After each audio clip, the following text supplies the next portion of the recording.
Welcome to All Things Financial with Jack Driscoll. Each week, Jack takes on all things you thought were hard to understand about your finances and makes it fun, easy, but most of all interesting. From insurance to the best way to save your money and squeeze the most out of the dollars you put aside for your rainy day. And now, you have a friend in the money business. Here's your host, Jack Driscoll. Welcome back, everyone, to another edition of All Things Financial. I appreciate your tuning into the show. It's around the holidays time, and around this time of year is usually a good time for us to wrap up the year, think about our New Year's resolutions that we did or did not accomplish, and also in wrapping up the year, figure out, are there any strategies that we should use financially to help maximize any of the really things we're trying to do, including gifting. It includes taxes. It includes, are there changes we should make between now, the last couple weeks of the year, that might help us out and help others out. So I wanted to share with you a couple common strategies that we use to maximize your money in the last couple weeks of the year if you take some of these options and put them to use. The first is, we normally look at gifting. This is the time for giving. We're normally looking for helping other people. It's a good time of thought around Thanksgiving and afterwards on helping those less fortunate and helping those others in our own family, helping charities, helping churches, things like that. So we're sometimes limited supply on funds and trying to find other resources we can use that we're no longer using maybe, or that we wanted to try to create and maybe do without and give to others. So when we deal with this in the financial planning world, it can get highly sophisticated or very simple. So one of the most simple ones is when I run into people that would like to give more, but they're unlimited funds or supplies or resources. This would be a good time of year to maybe consider going through your house. So you may not have enough money to give to everybody that you want to give to, but if you go through your house, I'll bet you'll find a lot of things that you no longer need, no longer want, and forgot you even had. And you know, that sounds trite and small, but if you go through your house and you take a week or two as a house cleaning exercise, when you don't have the resources, the financial resources to give to charities, give to churches, or give to others, you'll be surprised when you start bagging everything that you have that you're cleaning out your house. If you donate those goods somewhere that you need to get a receipt on to make this work, on your taxes, getting money back actually duplicates this gift. Now, here, let me share why. Let's say you go through your whole house and you're cleaning everything out, and you keep a list you make a list as you're getting it into the bags or the boxes on what the items are and what the estimated values of those items are. It will shock you how much value there is there. But now it can be put to good use for someone else, whether it's Goodwill or to a church or whoever you choose. If you donate all those items to a non-profit, a bona fide nonprofit organization, and get a receipt for that. Let's say you donate $3,000 worth of goods. Well, normally when you look on your tax return, if you itemize your taxes, not the standard deduction, but itemize your taxes, that's an additional deduction now that you just created out of thin air. So you first did good for someone else. The recipients of all those goods, people less fortunate than yourselves, and you've benefited the organizations that you donated to be able to get those to the right people or the right families who are doing without. You might even want to donate Christmas gifts, brand new Christmas gifts that you have that you want to share with other families less fortunate. You get a receipt for all of these items. Let's say you're even subject to the 50% threshold on donating charitable write-offs on your taxes for goods, because you're not donating cash, you're donating goods. Let's say you're subject to that. And let's say the value of $3,000 is what you donated. Even if you're only itemizing a tax-deductible donation of 50% of the goods, you know what? On your tax return, if you're in even just the 15% tax bracket, you just made yourself $300. So you've given all those goods and now have an additional $300 that you can gift to someone else as cash. So you've double dutied your gifts just by going through your house, doing it properly instead of, which is fine if you just don't want the tax deductions for them. But if you do want the tax deductions, you don't have to keep that. Some people say, well, I don't want the tax deduction, I just want to donate the goods. I don't want anything for me. That's okay. Take the tax deduction and gift that too in cash. Now you're helping a lot of people and a lot of organizations with a double duty donation. That to me, this is the perfect time of year for us to be thinking about how can we give more to others and how can we find resources or opportunities to give. You can give your time. You can actually tax deduct mileage and things like that if you're donating your time and resources. So it's not always about money, folks. This is the time of giving. And you can work at some of the, what we would call soup kitchens or whatever, or anywhere at all that you are donating time. There are some tax deductible resources, including mileage and things like that, that you could deduct from your income taxes, and again create an additional then tax savings that you can convert to cash, which is a tax refund that you can also gift as cash after tax time, or you can gift it now knowing what you'll get back on your taxes. Isn't that a great idea? So those are some things that I wanted to start off the show with, on that everybody can step up their gifting if we think about it in advance. Now, there are others, many, many others. I get asked a question on a different topic now. How much are we allowed to gift? Or how much are we allowed to give tax-free every year? I want to address that topic again. I've addressed it many times. There's an annual gifting limit, maximum, per year, that any one person is allowed to gift any other person without paying income or estate or gift tax on, or even having to file an estate or gift tax return. And that amount is still $14,000 a year. Remember when it used to be $10,000 a year, and it was that way for a long time. Any one person is allowed to gift any other person or entity up to $14,000 a year without having to file an estate or gift tax return. And it's also not income taxable, depending on what that gift is. So you look and say, okay, I'm only allowed to gift, or I'm only allowed to give $14,000 to my grandchildren or my children. That's not true. So what I just said is the annual gifting limit, but everybody takes away from that. Okay, that's the that's the maximum amount I'm allowed to give in any one year. So let me clarify that again. Everything I just said up to this point is correct. The annual gifting maximum allowable amount, without having to file an estate or gift tax return, is $14,000. So let's say you gift $114,000. Does that mean $100,000 of that gift to that person is taxable? No, it does not. So let me clear that up. You may have someone who has hospital bills of $30,000 that you're trying to clear up for them. So you want to gift $30,000 this year, but you're only allowed to gift $14,000, you think.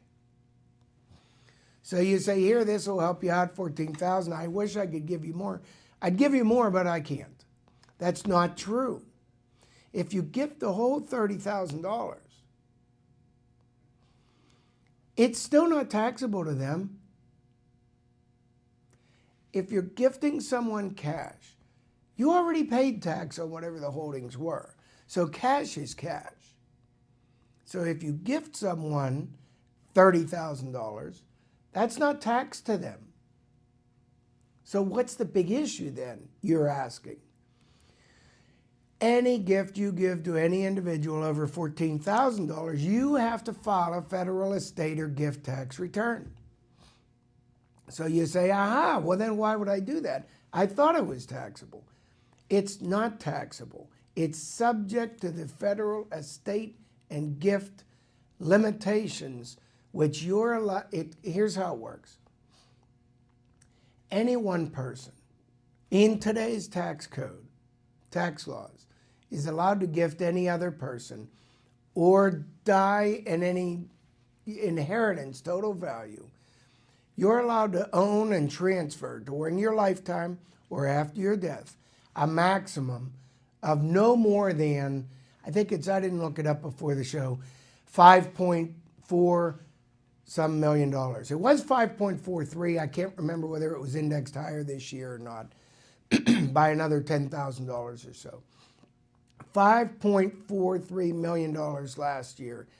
So unless you are gifting, this $30,000 in excess accumulates to 5.43 million, let's say, and I know I'm wrong because I'm on last year's numbers.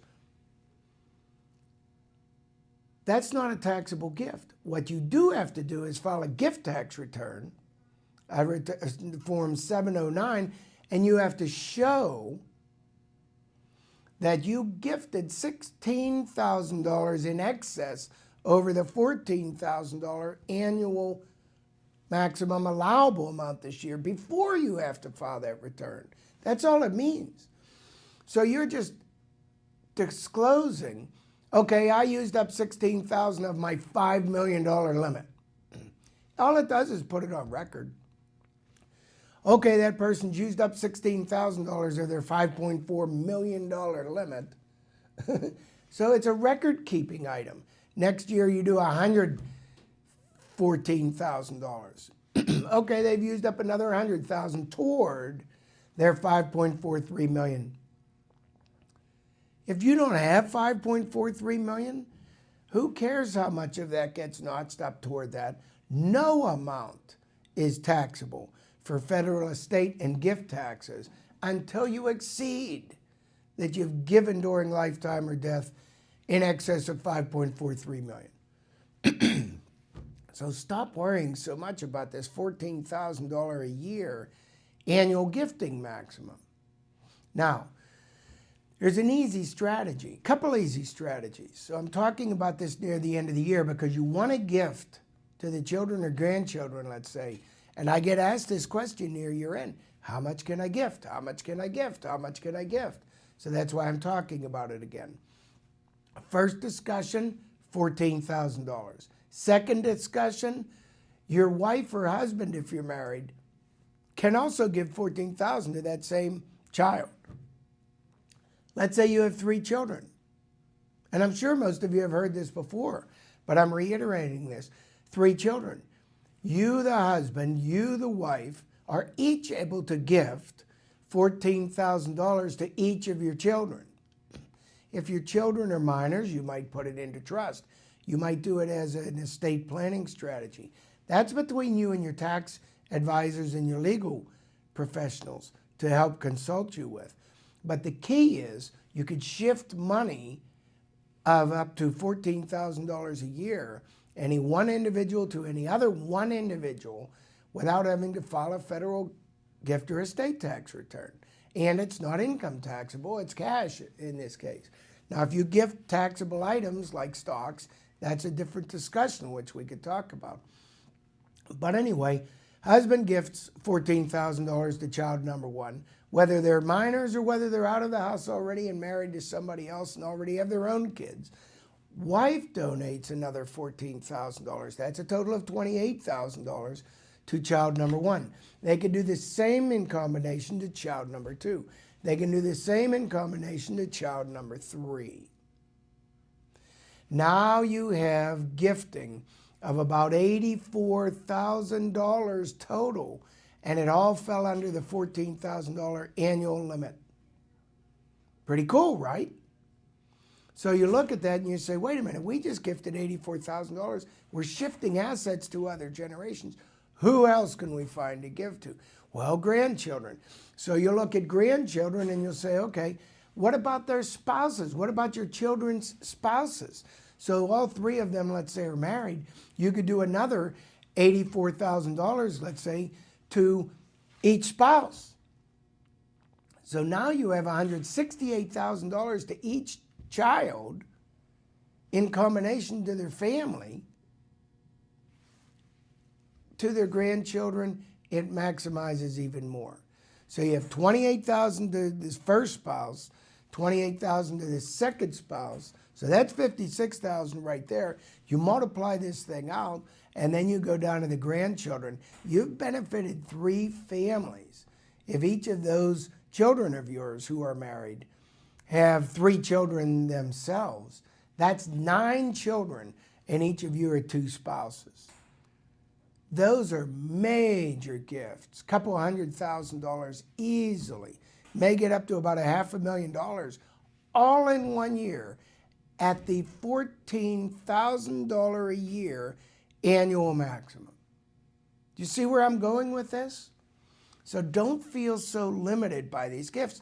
And by doing it that way, the way I just prescribed, if you're trying to help pass assets to the next generation and not be federal income or gift or estate taxed, hey, start thinking about this planning on an annual strategy. This is for money that you don't need anymore, in excess over what you think you will need.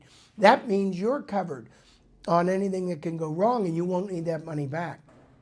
So that means we're taken care of pretty well on if we go into a nursing home, we're not draining, you've thought all this through. You have enough life insurance, you have enough nursing home insurance. Think this through, folks. In addition to those limits I just prescribed, and they're huge, you could see that. You're gifting husband and wife number 1, husband and wife number 2, husband and wife number 3, right? So there's, when you do that at $14,000, you add that up, $28,000 per couple, and you add that up, you multiply that times 3, and you say, hey, that's for one person. Husband, $14,000 to the child, $14,000 to the child's spouse. There's your $28,000, right? Your wife, again, they're the same child. $14,000 and $14,000 to their spouse, right? So you look at that and you say, that's your $84,000. You do that and you multiply that times the 3, and then you get to the next generation down the line to the grandkids, 9 of them. That math grows. But get this. What if you remember going back to my example on medical? You said, I want to go through and pay some of these medical bills off for one of our children or our grandchildren or a neighbor. Unrelated parties, it doesn't matter. If you pay off their medical bills, or you pay toward medical expenses, or you pay toward college expenses, for example, higher education, directly to that institution on behalf of the child or behalf of the individual, whoever it is, that does not count.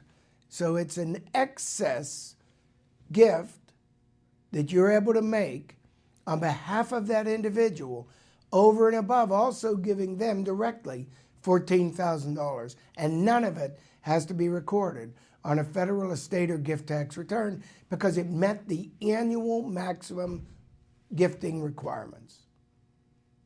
Now that's pretty cool because you're maximizing all your gifting that you wanted to do, and you don't have to file a federal estate or gift tax return because you stayed under the radar. You're allowed to gift any one individual up to $14,000 and make direct contributions or payments to medical or college or higher education expenses on behalf of an individual that don't count against the $14,000, which means in addition to the $14,000. That's huge gifting capability for you, for anybody. And a lot of people don't know it can be expanded beyond just $14,000 a year to an individual. Now let's talk about something else. Let's say you have an IRA and you're over 70 and a half. You're over age 70 and a half and you have to take what? That's right. The IRS requires every IRA holder, or if you're still in a 401k, you have to take required minimum distributions if it's a traditional IRA or a qualified plan, tax-deferred qualified plan. That does not count for Roth IRAs. But for traditional IRAs, the most of the world, we have to take required minimum distributions once you achieve the age of 70 and a half. So you're taking out these required minimum distributions that you don't even need for the sake that the IRS says they want to get tax on it. They want you to start taking it out so they could start receiving tax on those proceeds. So the IRS says you're not allowed to put all your money into IRAs and then let it build up their tax deferred forever and ever, pass it on to generations forever and ever. We get our tax someday. It was intended as a retirement vehicle, but if you don't need it in retirement, they're going to force you to start drawing it out over your life expectancy. And that calculates to about having to withdraw about 3 to 4% of whatever the assets are a year, if you're wondering at what percent. There's a tax regulation that has been made permanent that anyone who's over age 70 and a half can donate up to $100,000 into a qualified charity directly from your IRA. Okay, now that's pretty good too. You don't get a tax deduction on your income tax return for making that transfer because you're not paying income tax on the deduction, but you're not getting a tax deduction on your income tax return. But you're also not declaring income tax on the donation. So that could be huge. It satisfies the RMD requirement as long as you donate as much as equals the RMD. So you actually, in this tax code provision that has been made permanent, can donate directly to a charity. It complies or conforms with it. You've taken your RMD. You're not paying income tax on it, but it satisfies the RMD and you're sending a donation directly to a charity, straight out of the IRA. Huge strategy. It's made permanent in the law. Permanent is a subjective term because the laws can be changed. But look into this if these are areas that you think might benefit you. The alternative sometimes is people would take money out of the IRA, pay the tax, look at the excess money, didn't need it, and donate it to a charity. Well, that might be far less going to the charity than this strategy would be. So take advantage of the tax laws, folks, especially near year end, because if you miss that one, this year's gone and you lost it forever. So do some tax planning, do some charitable gifting planning before the end of this year. There is still time to make a difference. All right, folks, I appreciate everyone tuning in. Thank you, and I'll be back again next week with another edition of All Things Financial. Securities and investment advisory services offered through SagePoint Financial Inc., member FINRA SIPC, and registered investment advisor. Insurance services offered through Driscoll Insurance and Financial Services Inc., which is not affiliated with SagePoint Financial Inc.